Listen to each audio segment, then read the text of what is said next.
ਪੋਹ ਮਾਂ ਦੇ ਦਿਹਾੜੇ ਹੋਵਨ, ਕਿਸੇ ਬੰਦੇ ਜਾ ਕੇ ਥੋੜਾ ਜਿਹਾ ਦੁਰੇਡਾ घर तू जोग दांदा ਦੀ ਛੱਡ ਲਈ, ਲਿਆ ਕੇ घर ਦੇ ਨਾਲ ਕੋ ਖੋੜਾ ਆਸਤੇ ਉੱਥੇ ਬੰਨ ਛੜੀ। ਉਸ ਅੱਗੂ ਸੁਬਹ ਉਹਨਾਂ ਖੁਰਾ ਕਾੜ ਲਿਆ दांदा ਦਾ, ਉਹ ਬਜਦੇ ਲੱਗਿਆ ਜਿੱਥੇ दांद ਬੱਧੇ ਖੜੋਤੇ ਆਨ ਆ ਕੇ ਸਗਵੇਂ ਉਹਨਾਂ ਛੱਡ ਲਏ।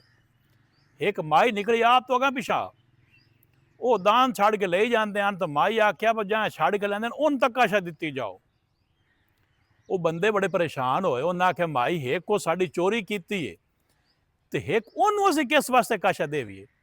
उस आख्या पो मां दी रातीन तुसी सुते रहे हो टबरियां कोल ते केडी मेहनत उस कीती है, रात उस काणी कीती है, कित्थों छड़ के कित्थे लिया के बन्या, उनदा विच कोई नहीं काशा बनदी।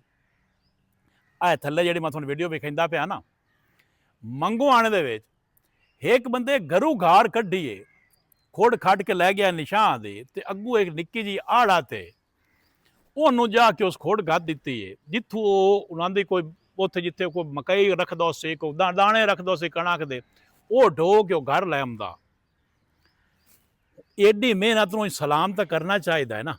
बस तुसी अंदाजा करो उस बंदे की मेहनत का अंदाजा करो, 7 महीने उन्होंने लगे वो खोड़ वो गार खटद्या ताएं तो वो सारा कुछ उत्थे तक ले जाने ताएं।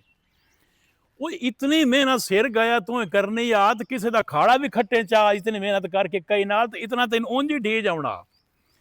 ये अंदाजा करो साडा झटके वसेब का कि सेहत किदे साडी मेहनती तो असीं हाँ पर सीधे पासे मेहनत नहीं आती, मेहनत उन्हां पर जाती पई है जिवें बेली गारा खाट के जाके कमाइयां करदा वा। वेखो जनाब अकल दी गल्लां ना, अल्लाह ताला किवें किवें लोगां नूं अकल बख्शी है। जे वीडियो चंगी लगे तो लाइक फॉलो तक शेयर कर छड़िया। बहुत शुक्रिया।